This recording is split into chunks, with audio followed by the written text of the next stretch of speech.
নমস্কার, আপনাদের সবাইকে স্বাগত।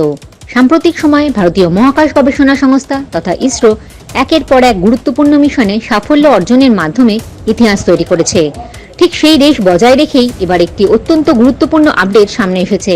এই প্রসঙ্গে প্রাপ্ত তথ্য অনুযায়ী জানা গিয়েছে যে সম্প্রতি পূর্ণগ্রাস সূর্যগ্রহণের পর মহাকাশে কৃত্রিমভাবে সূর্যগ্রহণ তৈরির লক্ষ্যে ইউরোপিয়ান স্পেস এজেন্সির প্রোবা 3 মহাকাশযান উৎক্ষেপণের প্রস্তুতি নিচ্ছে ইসরো। জানা গিয়েছে যে প্রোবা 3 সোলার করোনাগ্রাফ তৈরির জন্য একটি নির্ভুল উড়ান পরিচালনা করবে, যেটি সূর্যের করোনার আরও বিস্তারিতভাবে স্টাডি করার পাশাপাশি এই রহস্যময় স্তর সম্পর্কে জানার চেষ্টা করবে, যেটি সাধারণত সূর্যগ্রহণের সময় দৃশ্যমান হয়।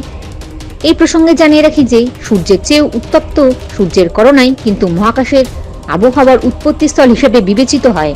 প্রোবা 3 লক্ষ্য হল নিম্ন এবং উচ্চ করোনার মধ্যে পর্যবেক্ষণমূলক ব্যবধান পূরণ করা, যার মাধ্যমে এই রহস্যময় অঞ্চলের সম্পর্কে আরও গভীর তথ্য জানা যাবে।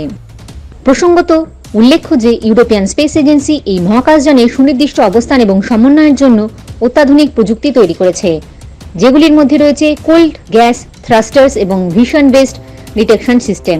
এদিকে আরও জানা গিয়েছে ইসরোর পোলার স্যাটেলাইট লঞ্চ ভেহিকেলের মাধ্যমে সতীশ ধাওয়ান স্পেস সেন্টার থেকে প্রোবা 3কে পৃথিবীর উচ্চ কক্ষপথে নিয়ে যাওয়া হবে, যদিও এই উৎক্ষেপণের তারিখ এখনো চূড়ান্ত হয়নি। এদিকে এটি একবার কক্ষপথে পৌঁছানোর পর অকুলেটর এবং করোনাগ্রাফ স্যাটেলাইটের স্বয়ংক্রিয়ভাবে নির্ভুল গঠন উড়ান সম্পন্ন করবে।